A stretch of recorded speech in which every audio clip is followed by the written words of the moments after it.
This is the Fitzy and Whipper with Kate Ritchie podcast. It is Fitzy and Whipper with Kate Ritchie for your Tuesday. Welcome to the podcast, guys. Special one today. An amazing We've Got You Back last week.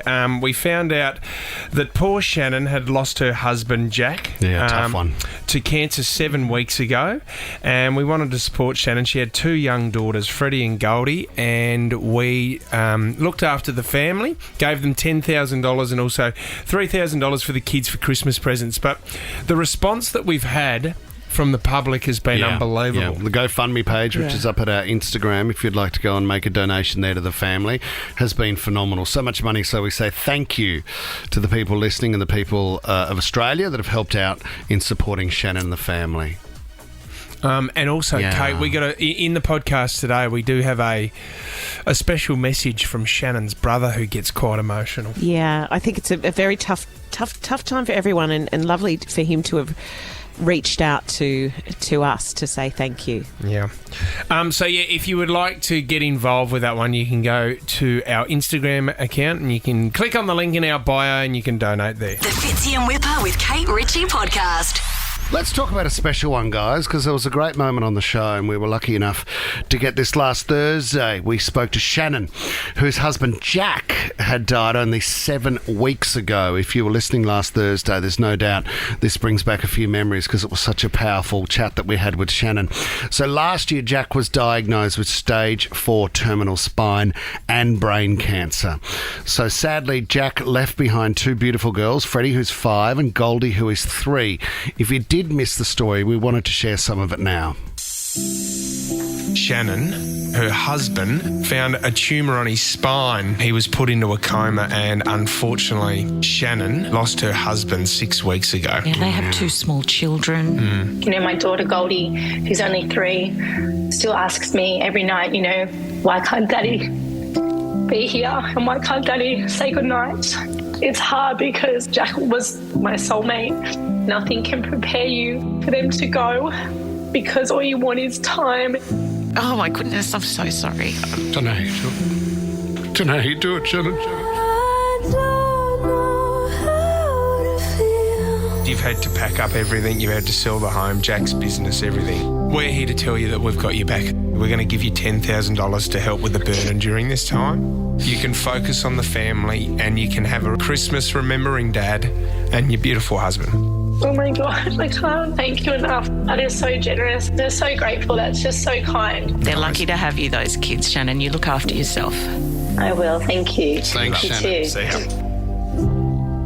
Yeah, it was a really special story, and as part of the We've Got You Back segment that we do on the show, we gave Shannon $10,000 and $3,000 for Christmas presents for the kids, just to make sure that there is the Christmas feeling for them this year. We've also set up... the GoFundMe page has been really, really good, and we want to... This is our opportunity right now to thank the listeners out there, because the GoFundMe link, which is up on our Instagram now, and you can still donate to it, has got up to $12,000 since last Thursday.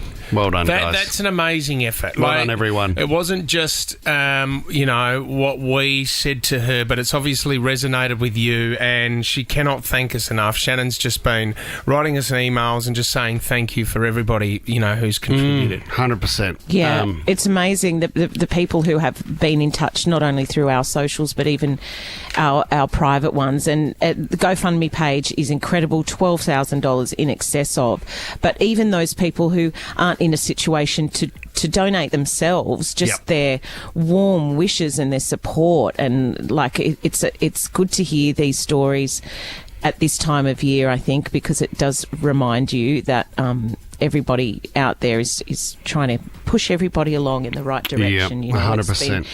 It's been very comforting. We've got to be there for support. On hearing that we'd already raised $12,000, or you had raised $12,000, Sydney, Shannon's brother Mitch left us this voicemail over the weekend. Hey Fitzy, Whipper and Kate and the whole team. I'm Shannon's older brother. I was lucky enough to call Jack my best mate before he married Shannon. It's completely amazing what you guys have done for my sister Shanny and Freddie and Goldie. I can't wait to watch Freddie and Goldie's faces when they open up all the presents at Christmas. peace and love. That's how Jack ran life, and he always had other people's backs, and it's nice that other people have got his back now, even though he's gone. So you guys are amazing. Thank you. Thank you. Thank you. That gives me goosebumps. Well done, Shan. Thank you, Mitch, for that voicemail. Good to get an update there. But also, just a reminder, the GoFundMe page, the link is on our Instagram. It is still open. We're at $12,000. We want to continue to support Shannon and Freddie and Goldie at this time of the year. Very special time of the year to support. So thank you, Sydney. What if you could book your hotel now and choose to pay when you get there? With thousands of flexible booking options in select stays, you're only a what if away from your next holiday. Book on the What If app. What if it's Aussie for travel? The hospitality industry is actually cashing in on dating apps. Oh, yeah? What do you mean? Now, there is a theory going around, and a girl's put this up on TikTok, but certain restaurants may be ripping us off. Have a listen to this. Met this guy on a dating app, and he immediately asked me out on a date to a specific restaurant. He confirmed day of. I get to the restaurant and see that he's nowhere to be found. So I reach out, no response. I check the app and notice that he unmatched me. At that point, I was a little confused and I was kind of pissed because I was already dressed and I got all the way there. And because I had put in so much effort, I thought I might as well just have a meal while I am in the building. And it wasn't until I got home when I was scrolling Facebook and I saw a very similar story from a girl at that same restaurant who also got stood up. She found out that there are restaurants now posing as people on dating apps. What? Just so you go to their business, and once you get stood up, they know that probably 9 times out of 10 that you're going to buy something from them. That's sad. And that wrong. is so mean. It means so much more with Claire de Lune playing in the background on the piano. And you know what? You'd probably make more money because they'd be emotionally eating as well. Well, this is the thing. You are, and I mean, if you are dressing up for the night and you've put on your fair bit of makeup and you're ready to go, why would you waste an opportunity to sit down and have a nice meal? Well, you know, They're sucking us in. That restaurant, it's very clever. The smart thing for that restaurant to do would be to advertise on the dating app and say 10% off if you come here. So then they actually get the people to the restaurant and they get the price of 2 people eating instead of 1. Yeah. You idiots. Yeah, and they're also helping people find love. Still the best for me is that Menu Log restaurant, that Indian restaurant that everyone loved and found out it was an old woman in her 70s who just made amazing Indian food. Do you care though? No, I don't care either. Care. No, but she's best Indian you'd ever eat. She's not a registered business though, so she was shut down. So she just had delivery drivers rocking up to her door. Out goes the Rogan Josh, mate, and she was dominating. Something sad about someone getting so dressed up and then having nowhere to go, isn't there? Like, you've gone to all the effort, you got butterflies in your tummy, you're so nervous about it, and you've decided that this is the right person to meet for a drink or dinner, and then you're hoping maybe it's the forever. And then nothing happens. How do you get back at a restaurant like that? You got to get them back somehow, don't you? Put rats into the kitchen would be a starting point, and maybe poison their waterways. Oh, well, that's probably I'll never forget. That's a I think death. you just find love. Yeah, you're right. I don't think revenge works. I think you keep moving forward in this. Runner. Well, Kate, Molotov cocktails are pretty full on. handy as well. Kate, can I tell you a quick story about what happened to a good mate of mine, Thomas Brian Ivey? We were doing we had Katy Perry coming on the show, and Katy Perry at the time was engaged to Russell Brand, and they weren't married. And Tom at the time looked a lot like Russell Brand, so we thought, what a great idea to have Katy Perry do a bit of a run through for her wedding with Tom. What was sad was Tom was dressed in all whites. He was like standing under like an archway of flowers for Katy Perry to walk in. And we were about to do it. I was so nervous. You were so nervous. And you looked so good. He had his high suit and everything. A chance. So it wasn't a radio promo or anything. You actually thought you were in? You actually thought she was going to walk in and go, oh my God, Russell Brand's here. It felt real. And was to me. Katie fine with this? What happened? We got a phone call put in him. just before she arrived. She complained. I'm saying. Because she heard you guys talking about it on air, saying Tommy's about to marry Katy Perry in a great surprise. And she was listening to the show at the time. And I think the wording was something like, Okay, was she? there's no way I'm effing doing that. And that's at that stage, we sort of had to usher Tom to the corner of the room and pull the flowers down, and Katie arrived, and Tom just stood there all dressed up and nowhere to go. In my white suit, looking like I was about Couldn't to get married. any worse with Katy Perry when we then recreated her sister's labour. I saw that video. I'm sitting here thinking Katy Perry probably never wants to talk to Fitzy and Whipper again. Yeah, Marty still talks about it to this day, and Tim said it's the worst they do. radio I heard they've ever heard. I heard it through them. They told me about the worst radio they've ever heard. She liked it. I mean, They were like that. Fitz, I think were you lying on the ground pretending to give birth, or was it me? Yes. Yeah, I think I was. Yeah, and I was trying to pull a baby out of your bum. I mean, you do have some dark days in this industry. The Fitzy and Whipper with Kate Ritchie podcast. Wanted to bring this one up because I nearly called the police yesterday when I saw this. You know, when you walk past and you avoid eye contact at 100 miles an hour, and there's somebody raising money on the street. Yeah. There's somebody standing there and they're waving at you. Often they have a bright T-shirt on to try and get your attention. And, you know, my number one move is to very quickly pick up my phone or make sure I've got my earpods on and pretend that I can't even see them. Yeah. If I get caught out and they go, "Hey, how you doing? We're from Guide Dogs Australia," or "We're from Surf Lifesaving Rescue," then I'll go, "Already donating." That's my one line to get out of it. You're lying. Already donating. You're lying. Well, $15 a month for Surf Lifesaving Australia. Already donating. And I like Guide Dogs? Guide Dogs, not already donating. Sorry, guys. Soon to donate, not today. Yeah. Maybe that's the best line. This guy yesterday, and I could see him from afar, and he was holding something, right? I'm foot falconer down the street, you know, power walking without weights today, and I could see him with something in his hand. Now, this was what I consider a pretty dangerous move. A hammer? No, very a bow and arrow. So he had a weapon. If you didn't donate, it was like Hunger Games, and you would be arrowed in the back. Hey, mate, I got a taser. Do you want to donate to the Surf Lifesaving Australia Foundation? You do now. Anyway, he's holding up something in his hand, and I can see him doing something with his hand, and I thought it was his phone. And I thought, what is he doing? What's he doing to those people to get their attention? Then I got closer and closer and realised what he was doing, which was quite dangerous. He had a small mirror and he was reflecting the sun off the mirror onto people's faces to get their attention. Good technique. Great technique. So I'm walking along. I'm getting this blinding light in my eyes. If I hadn't have had my sunglasses on, I would have lost an eye. Wow. Second to that, if you were epileptic, you would have been fitting on the street. Do you know what I've always wondered about those people? I would love the best salespeople in the world. You know how people are born to do that? Maybe we grab someone from here, Tommy, one day, and you grab the best the proven salespeople here in Sydney, right?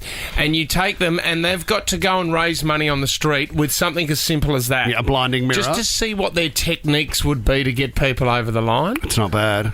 Just to see what they would do. I mean, the mirror just to get your attention is not bad, but see, that would freak me out a little bit. It freaked me out, and then I thought, imagine if it catches someone's eye and they're driving past, so they're then blinded, so they end up crashing into Charcoal Charlie's. What else could you do? Is another one, maybe you drop something on the ground near somebody, so they go to pick it up for you, and you go, "Oh, thank you," while I've got you.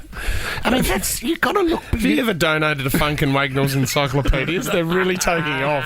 We've got a few in stock. What about little things like if I give you something, will you give me something back? Like hand them a rose or something. And go, there you go. Now, help the guide dogs. Look at this one. He wants to lead someone around. Creepy, you're flirting. Well, I'm not flirting. Okay, make it something else. A sticker, a 2-week tattoo. I don't know. Scratch and sniff. I mean, you've seen, remember at the end of Wolf of Wall Street, where there's that scene and he goes, "Sell me this pen. Sell me this pen." And what does he say again? Well, it's along the lines of, you don't describe the pen. Yeah. He says you do something different where you say, "Can you sign this document for me?" And then he goes, "Well, I can't because I don't have a pen." You're right, but I do, so I can get it done. It's along the lines of that instead of going, "Well, this pen has a beautiful ink cartridge. You'll see a stopper at the end, a comfy spot for your fingers to hold, and a beautiful ball tip end." I could never do it. I always thought that like I wanted to get into sales because I loved being around people and meeting new people, and I thought that's a great job. And then I went for a printing company, and I had to go out and basically any businesses in the local area where I grew up, I had to ask them if they needed any printing and needs. They all did. And then I just, the hardest thing that I found is that my boss was going, if they say no, ring them back 2 weeks later, get to know them, and then after a while they'll remember who you are and they will use you. But I found it really hard just annoying people every 2 weeks. It's Ryan again. Yeah. Just checking in to see if you needed any printing needs. Piss off, mate. Stop ringing the company. Instead, you're here for 3 hours a day trying to sell this show, which is going to plan. We're really struggling this year. Anyone can donate. The Fitzy and Whipper with Kate Ritchie podcast. I'm sorry. What are you laughing Well, I'm at? laughing. You're at home at the moment, so we're looking into your study and we're just going through some of the books in the background on your show. Oh, and I know. And you know what? during the last break, when I'm looking at the screen, I thought, I didn't filter the bookshelf. No. And you know those funny little videos you see that go viral where they've left their little friend on the shelf? Yes, you've left a huge collection on the shelf. And I was like, uh-oh. What did Dickie have on his shelf during the pandemic? He had his book, obviously, but also he had... It was called Let's Talk About... Yeah, that's right. And it was written by him. I think it was up to the 17th chapter or something like that. It was a photography book of some personal shots that he'd taken. I love the... I should have used this as a marketing exercise and put my books... No, put my books on the shelf. Right, so you... And prayed for an Instagram video. I don't think those books reveal anything too much about me. Embrace Kids, Wifedom, Slow. Lions and Slow. Yep. And also Northerlies, which is a great horse. Which is a fantastic book to read about racing in Australia. Okay. Sorry, Kate, where were you? What have you got there? I want to get to LinkedIn. Are you guys on LinkedIn? No, I'm on LinkedIn. Fitzy thought it was called LinkedIn to start with. Really? That evolved into LinkedIn. I think that was the test name they were going with, Fitz. No, I am, but I'm not. Yes, I've got a profile, but I don't look at it. I'm on it, and I don't look at it either. And every now and then I get can you please congratulate someone that you met many years ago on an achievement they've made at work? Yep. I don't really know what that means. I just delete, or, you know.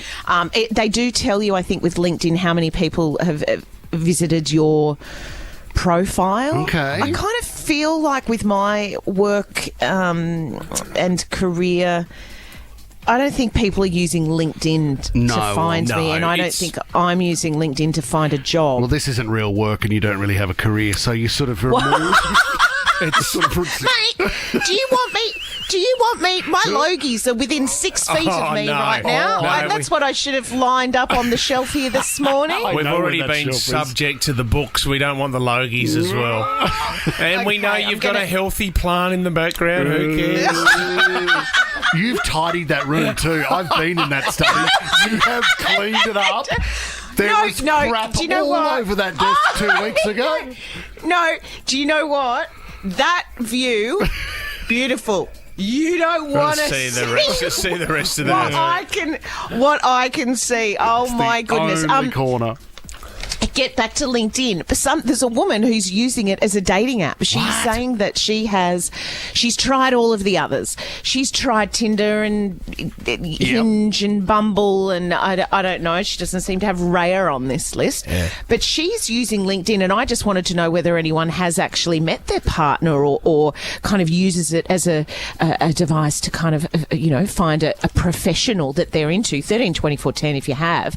But she is actually said her name's Candylicious. Oh my God! I don't know if that's her LinkedIn name. Mm-hmm. So she's not an accountant. Go on, Candy. Well, no, she got plenty of lollies. She's saying that the unique filters on this LinkedIn app, it makes it superior than your run-of-the-mill dating app, stating that at number one priority for her is that she can filter for education. So maybe on the other apps, if education or level of education is right up there as far as finding a partner or a love interest, then you kind of know which schools they've been to, whether they've got a decent job. I think what Candylicious means is I know in which ballpark the cash they're bringing in. Of course. So, yeah, but isn't there a website which targets corporate men? So if you wanted to find the corporate guy that maybe he's a banker, and LinkedIn would offer the same services. You're right, Kate. If I wanted to find a guy who was, I don't know, in his 40s and he wore a suit and he has that background and these connections and I that can understand lifestyle. if you want to go out with a lawyer, right? Let's just say, let's pick the legal industry, right? And you want to go for a lawyer. Do you want to go out with a lawyer? Yeah, fair call. No. But if you do... Yes. Well, I mean, it's not as easy as going onto LinkedIn and you just see all the top lawyers in your local city, do you? You've got to... Don't you have to send them a message? They're not going to get back to you. You can look them up. So you can search, let's say you want a lawyer, you can find a legal house and you want to find their position as well. Yeah. So they've got their job favourite title. Position. No, they've got already. Far out. You're going a bit very hard forward. They've got their title there. So Right, you might want one to be a barrister, or you might want them to be a partner. Or a barista. Same thing. You might want them to be a partner somewhere. You'd be able to see all those details. Yeah, but see... that's not important. It might be to some people, Kate Ritchie. That's Actually, the thing. I've got a story coming up as well where we're getting ripped off with dating apps. We're getting ripped off by restaurants who are actually using it to suck us in. I think people are getting smarter with these dating apps and people falling in love and being vulnerable a lot more, Kate, and we're getting ripped off. There's another scam that's come out at the moment that's going to blow your mind. Different to the one where the guy ordered the jewellery for the wife, but these golf clubs turned up. Yeah, there's a funny one going around at the moment, Kate. Where is there? Is it funny though? Yeah, it is. Well, it's a guy's got a set of golf clubs, and he said, I just want to make everyone aware. There's a huge scam going around that I ordered some expensive jewellery for my wife for Christmas, and have a look what the idiots sent me. What am I going to do with these? That's funny, Kate. Well, it's not as funny as a cat meme. Hang on a minute. On a grey Tuesday morning, that's not bad gear. The Fitzy and Whipper with Kate Ritchie podcast. How many days till Christmas, Tommy? Find out. Can we have a bit of Mariah Carey there? Yeah. Obviously, this time of the year, we've only got a few weeks left. We're pumped. What are we doing in the holidays? Yay. Family, friends, frolicking, and waiting for a Christmas gift from your employer because we're back. I mean, the pandemic's over and we're back. And I know there are some, businesses that are still struggling a little bit, but everyone's back making money, And that's why, Fitz, and I'm so glad you brought this up, because that's why I want to tell all businesses this morning and Nova that if you go to the fartoopersonaltrainer.com, the discount code this morning is Irene. Well, due to Kate's love for Irene on Home and Away, IRENE, 20% off, bulk buy for your staff. You've got so today. many copies left over that I think every employee here at Nova will be getting a Christmas present. Well, maybe if they maximise the code and the advantage of the discount today. I did have to have a bit of a chuckle about this one because this is up on Pedestrian TV and they've a list of some of the worst corporate Christmas gifts workers have ever received. Apparently Coles, which raked in a massive profit of $1.1 billion after tax, one of their employees said that they got a Coles branded water bottle. Oh, that's and nice. A small discount on some Coles products. Actually, Coles continues here because Dalton, another guy, he wanted to change his name for privacy reasons, worked at a huge real estate agency in Sydney. He said, we raked in record profits. His colleagues were overworked, underpaid and doing multiple roles beyond our job description. And he said we all got a $15 Coles platter for Christmas this year. Right, okay, so they're getting a platter. So I want to hear from you, 13 24 10. There was a big Reddit thread on this as well, and I mean... One user said that they received a $50 gift card and then found that it was deducted from their paycheck the following month. Can we talk about what we were given here one year, and I've complained about this over the time. It was a goat. Now, I didn't get the goat, but the goat was donated to a village somewhere, so I don't even know if the goat was there. They said goat, not coat.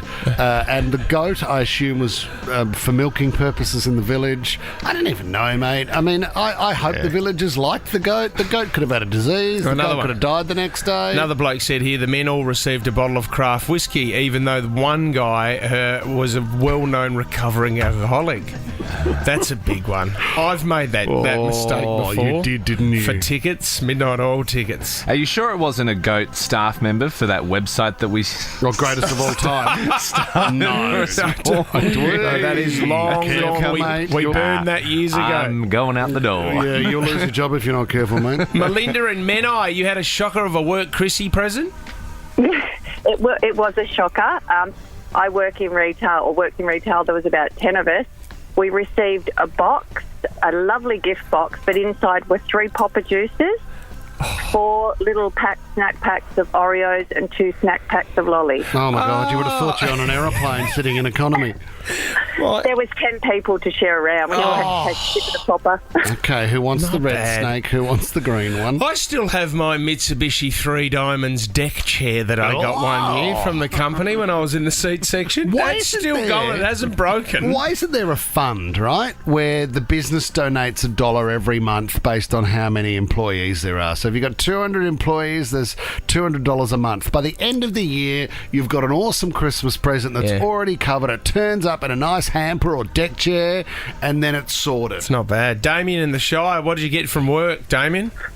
Yeah, I had one of my old companies. We had a raffle, and the owner and the CEO bought a whole bunch of random presents. The best was a PlayStation 4, and the worst was a headphones, like a $50 headphone. I got the $50 headphones, and the CEO and the owner got the PlayStation 4. Oh, no. Did anyone yell out redraw? Yeah, but absolute stitch up. The CEO can't get the PlayStation. You can't do that. That's like a footy coach who coaches a team and also plays in the team, giving themselves best and fairest. You just can't do that. No, it doesn't work, Damo. Thanks for your call, buddy. Linda in Pymble, what happened to you? I worked in the same sort of a place as Damien. We're a smallish lighting company. Every Christmas, we had to put our own money in to buy the boss a present. What are you talking about? It was unbelievable. I couldn't believe it when I went there. This was the culture that he led, and we had, we got like a really lame Christmas party. That is horrific. And he got a present out of our own money. Going to pass the hat around so you can get me a gift? Yeah, totally. That is horrific. The ego was unbridled. Matthias from 5 Dock, what do you got for us, mate? We're not getting one this year. Oh, what did they say? What did they say? They gave us special morning tea with fruits and everything throughout the year. Now the money has run out, and after about 30 years, they said, no more Christmas hampers this year for you guys. No specials. How many in your team, Matthias?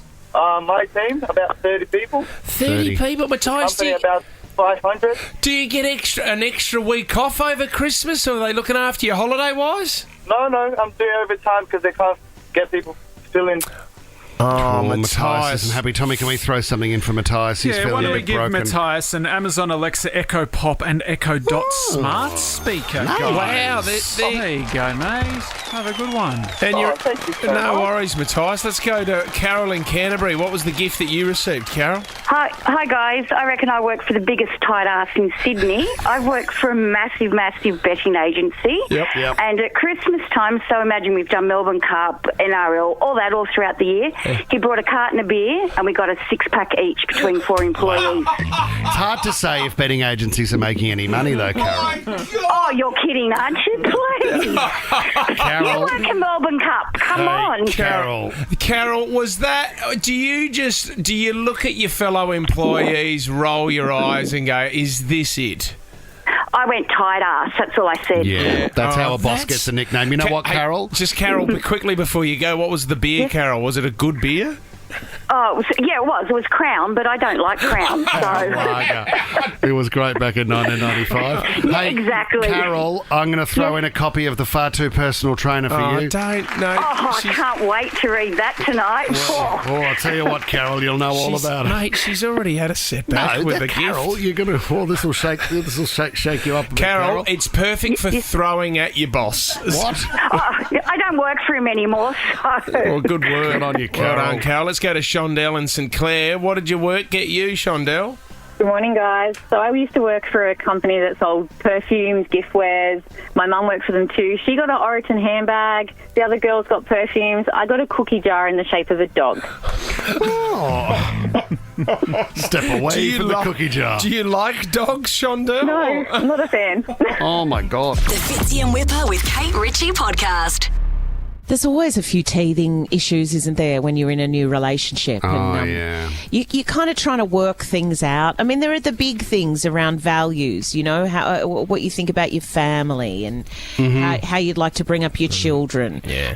Criminal records is another big one as well. I've always found. You struggled with that for a while, didn't you? I went out with a couple of girls who had a long list, and I thought, this is a bit too long. I mean, really, ram raiding a petrol station, you didn't need to do that. My kind of girl. And that was 2 weeks ago. Yeah. That was really weird.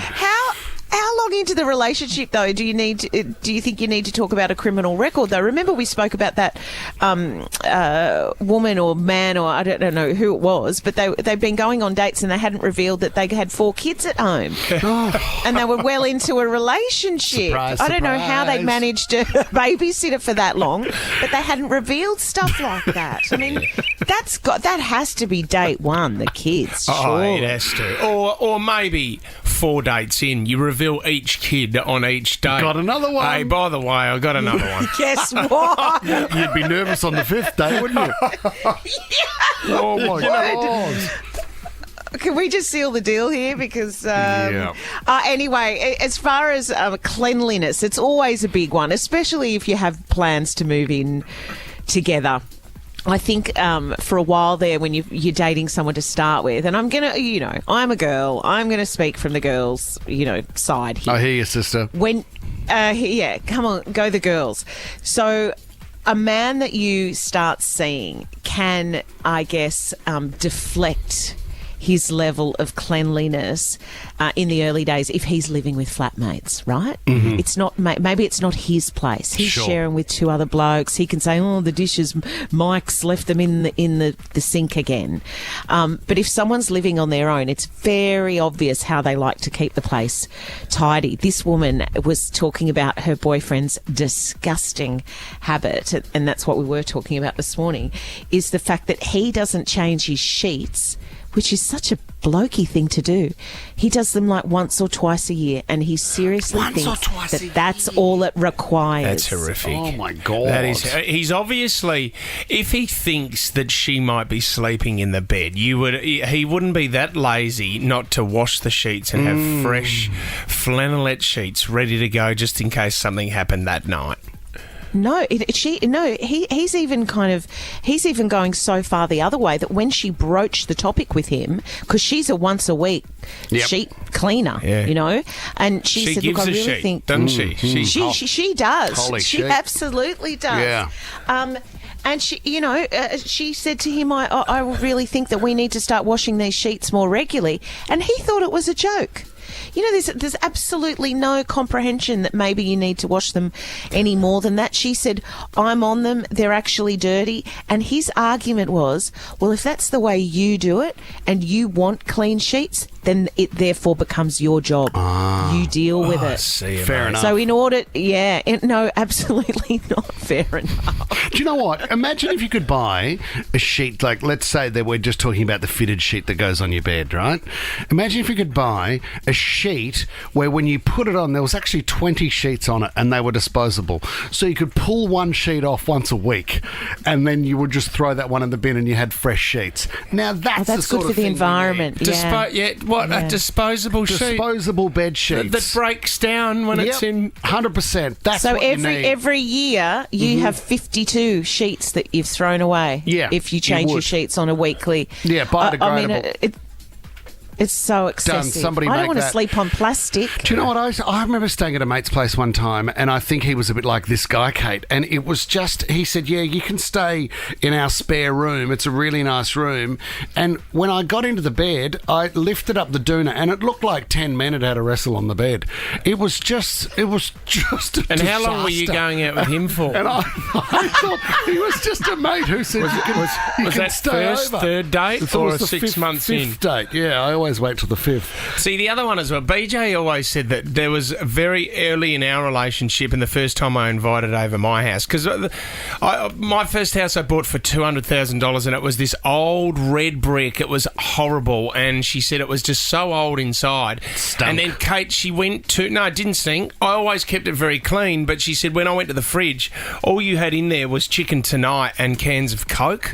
Oh, and she said that was nearly a deal breaker for me. I went, if that's his diet and that's how much effort he's putting into the kitchen, done and dusted. And luckily, she stayed with me and hit the jackpot, and history. And it's history. She loves chicken tonight, Alison. How's welcome the to the affair show. going? You there, Alison? What's your I am. Hello. most annoying habit, Alison? Look, my husband is pretty amazing. We've been married 15 years tomorrow. Wow. But the most disgusting thing he does, which is not that bad actually, but he does a load of washing. He gets out what he needs and then he leaves it in the washing machine. So when I go to put a load of washing on, I open up the washing machine to a stinking load of wet washing and I have to re-wash and my washing gets put to the side. So, are you serious? So does he take his things out and then just put them straight in the dryer as well? Is he one of those? Yeah. What's wrong with that? No. See, that least he's... you've got to do that. You've got to look at the positives here, Alison, that he's doing the washing first of all. But he is amazing. He's better than I am. Tick, tick, tick. I know. I think that evens it out. But, it does. If you leave a load of washing in there for an hour, you've got to wash it again because it starts to stink. The mould gets in there. Alison, do you think there's anything wrong with cleaning your ears with those little earbud things and then just leaving them on the bathroom bench? Does that happen at your place? Disgusting. No. Yeah. See, Kate, you've been without it. Well, you've been out with a couple of ex-footballers and that as well. Like, it's, This is what I'm... footballers are... Oh, filthy. Yeah. If I never sleep on another mattress on the floor in my whole life, I'll be a happy lady. I mean, for goodness sakes, you're earning more money than the average Joe Blow at a very early age. And you're right, Fitzy. Yes. You guys are meant to be looking after your bodies, and you've got a can of Coke and a chicken tonight in the fridge. Kate, what's the worst club out there? Rabbitohs players, St George players? Who's the worst? With everybody in the league. Are you talking? You were telling us yesterday that Roosters are just some filthy players. I didn't say anything. That's not true. I would never have said anything. I don't have that much and insight. And that Penrith period you went through was pretty full. I'm just like, grow up, boys. You can't have your hand held in every scenario. Canterbury's right up there. Here's Kate, I'll save you. Go the doggies. Go the doggies. Fitzy and Whipper with Kate Ritchie is a Nova podcast. For more great comedy shows like this, head to novapodcast.com.au.